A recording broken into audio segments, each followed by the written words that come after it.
नमस्कार किसान भाइयों, आज हम आए हैं रहमापुर स्यावली, बुलंदशहर, उत्तर प्रदेश। दोस्तों, आज हमें ऐसा नज़ारा देखने को मिला।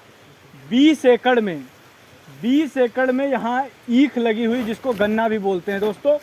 और ये गन्ना प्योर ऑर्गेनिक है, प्योर ऑर्गेनिक, कहीं कोई यूरिया डीएपी कुछ भी नहीं यूज किया है।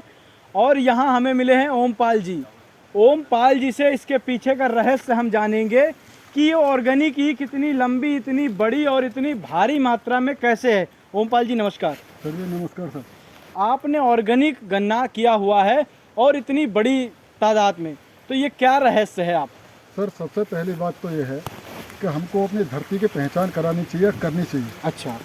अगर हम अपनी धरती को पहचान लेंगे और वैज्ञानिकों के द्वारा उससे मिट्टी की जांच करा लेंगे तो जिस फसल में जितनी हमें जिस चीज़ की जरूरत है उर्वरक मात्रा की, जैसे इंसान को अपने 16 तत्वों को खाने से जीवन चलता है, इस तरह जीव पौधे को भी जो जीव कुछ चलती है, कुछ प्राकृतिक देती है। अच्छा। कुछ हमको बाहर से लेना पड़ता है। तो जो हमारे मिट्टी जब चेक होती है, कुछ उससे कुछ अपने विवेक से हम उसे जब समय समय पर जो देते रहेंगे, जब उसके हम पैदावार पूरी ले पाएंगे। अच्छा। दूसरे हमें फसल चक्र अपनाना बहुत जरूरी है। वो क्या, धान गेहूँ मक्का ज्वार, तो सर वो तो नुकसान में जाएगी ही जाएगी। और फिर कहेंगे हमें बचता नहीं है। भैया बचे कहाँ? जब बचे ना तो ऐसा करें क्यों? अभी डीएपी की मारे हुई भी कुछ दिन बाद, बिल्कुल हमें तो जरूरत पड़ती नहीं है लाइन में। अच्छा। तो मेरा ये मानना है कि जो ये ऑर्गेनिक को मानने हैं, मान तो 90% रहे भाई कि ये बीमारी जो फैल रही है, अच्छा, ये रासायनिक उनकी वजह से फैल रही है।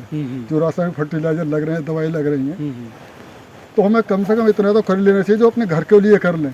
जब हम शुद्ध हो जाएंगे तो अब अपने घर को भी तो शुद्ध कर लेंगे, गांव को कर लेंगे, जिले को कर लेंगे, फिर देश को कर लेंगे, उसमें भागीदार बन जाएंगे। अच्छा, हमें शुद्ध नहीं है, हमें जब जन्नी विष खाएगा, जन्नी विष देगी, तो हम किसको शुद्ध कह लेंगे? बिल्कुल। और आप जो देख रहे हैं, कोई हमारे सब नीली टेंट के नीचे उत्पादित है, कोई हमारे छत ताले में बंद है नहीं सर। बिल्कुल सर। वो आपको बता देंगे क्या असलियत।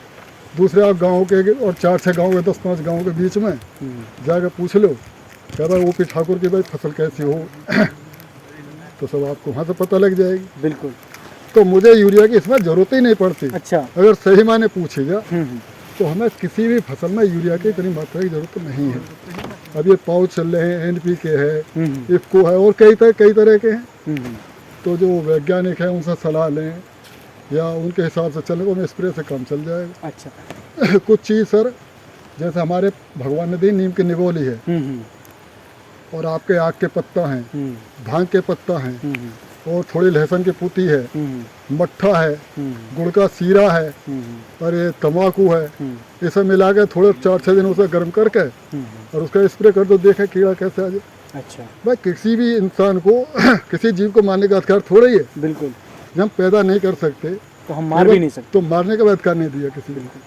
जो उसे अच्छा नहीं लगा तो मेरी लगाया क्यों? मेरी फसल में पहुँचाएगा क्यों? कह रही हमें तो वैसे स्वाद है, तो जो आ रहे हैं और कहते यार हमें तो बेकार है, हम मत जाइए भैया। बिल्कुल सर। तो सर भाई इधर उधर भटक के अपने चले जाओ, कुछ भूखे मर जाओ। अच्छा। कुछ आने कुछ जाने में, और जो देख रहे हैं सब आपके सामने मौजूद। बिल्कुल। अच्छा, ये सर कब आपने लगाया था? ये कितने दिन की फसल हो गई है जो बहुत अच्छी और प्योर ऑर्गेनिक?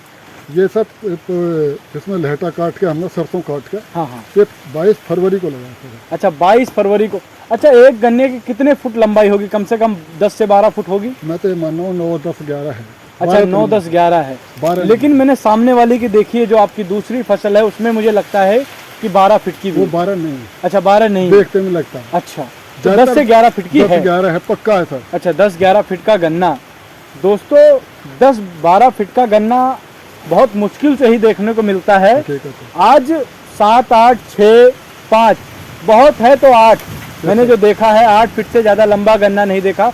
लेकिन आज जब हम बुलंदशहर में सर के गाँव आए हैं, तब हमें देखने को मिला कि 12 फीट का गन्ना भी होता है, और 11 फीट का, 12 फीट का। और कितना अच्छा, ये कम से कम 30 से 35 एकड़ में गन्ना है। यहाँ पर आपको दिखाऊं तो मैं थोड़ा सा कैमरामैन को कहूँगा थोड़ा घुमा के पहले गन्ना दिखा दें दर्शकों को। और भी खेतों के हैं। हाँ, अभी देख रहे हैं, पा रहे हैं आप, हमारे कैमरामैन आपको गन्ना दिखा रहे हैं। और हम इसका रहस्य अभी तो पूरा सर ने बताया ही नहीं, अभी तो हमें खाली एक ऊपर की जानकारी बताई कि गन्ने को हमें कीट मित्र कैसे बनाने हैं, गन्ने में यूरिया डीएपी कैसे यूज नहीं करनी, लेकिन सर ने और क्या क्या किया है जो इतना अच्छा गन्ना की पैदावार हुई है उसके बारे में भी बताएंगे। बताइए सर, और क्या क्या आपने इस गन्ने के लिए मेहनत करी है, जैसे आप ज़मीन लेवल से जब से गन्ना लगाया उसके ऊपर से बताइए आप पूरी जानकारी कि जो कोई किसान भाई आपके जैसे गन्ना करना चाहे तो वो कर सके। हाँ, गन्ना मेरे खेतों में वास्तव में देखने आते हैं मेरी फसल को। बिल्कुल सर, तभी दूसरी बात, जैसे अब हमें ऐसे कम से कम 2 बार तो उसके जुताई ढंग से कर ही लेते हैं, गोबर खाद और एक केंचुआ खाद डाल के। उसके बाद में फिर हम इसको एक को बोते हैं ढंग से। अच्छा। फिर जब 20-25 दिन के हो जाए तो सूखे निराई करें फिर इसमें। अच्छा। अन्य किसान ज़्यादातर क्या करें, उसमें पानी लगा दें। अच्छा। और पानी से फिर खरपतवार जमने लगे। हाँ हाँ। तो जब सूखे खरपतवार है वो जमने ही नहीं देंगे, तो हमारा जो नीचे से ब्यात आ रहा है, जो मदर रूट एक चलेगी, हाँ हाँ। वो उसके साथ में 2-3 चलेंगे। और वो इसकी नराई गुड़ाई करते हैं, ढंग से खुदाई करते हैं। हाँ हाँ। और फिर टाइम टू टाइम पानी डालने लगाते रहते हैं। अच्छा। अब जैसे बांध रहे हम खेत को, हाँ हाँ। उस खेत को बांध चुके थे, हाँ हाँ। और इसमें जब दोबारा हम बनाई करने चले, हाँ हाँ। आंधी इतनी तेज आई, देखो हमारे पेड़ भी उखड़ गए कहीं तो। हाँ बिल्कुल बिल्कुल। तो यहाँ बारिश की मार भी पड़ी है। हाँ जी, बहुत। लेकिन फिर भी गन्ना अपने आप में कमज़ोर नहीं है। मैं आपको बता दूं, गन्ने को भले कई किसानों का तो गन्ना हो या कुछ भी हो बर्बाद हो गया, और भी कई फसलें हैं, लेकिन सर का जो गन्ना है और भी फसलें जो सर लगाते हैं जैसे अरहर है, हर एक चीज़ ऑर्गेनिक करते हैं। आपको दिखाएंगे, मिट्टी भी देंगे हम चेक करके। और इसके बाद अभी हम थोड़ी देर बाद आपको कुछ और चीज़ें दिखाएंगे, लेकिन इससे पहले अब सर ये कितने दिन में आपकी फसल तैयार हो जाती है सर गन्ने की? ये मानो सर 10 महीने 9-10 महीने लगे। 9-10 महीने की फसल है। आपने 22 फरवरी को लगाया है, तो अब ये दिसंबर के लास्ट में कटने लग जाएगी। आप किसान भाइयों को सलाह क्या देंगे जो गन्ना के किसान हैं? किसानों को एक है भाई, पहले तो फसल चक्कर अपनाओ, सबसे अच्छा। पहली चीज। ठीक है। दूसरी बात, समय पर उसे देखभाल करो उसकी। ये नराई गुड़ाई करो, निरे दवाई के ऊपर मत चलो। लेकिन आपने इतनी अच्छी जानकारी दी है किसानों को, मुझे लगता है ये कोई भी देखेगा उनको एक जज्बा मिलेगा जो आपने कर दिखाया है। 2007 से खेती करते आ रहे हैं और ऑर्गेनिक तरीके से करते आ रहे हैं, तो उसके लिए मैं आपका बहुत बहुत धन्यवाद करता हूं, और सभी किसान भाइयों और दर्शकों का धन्यवाद।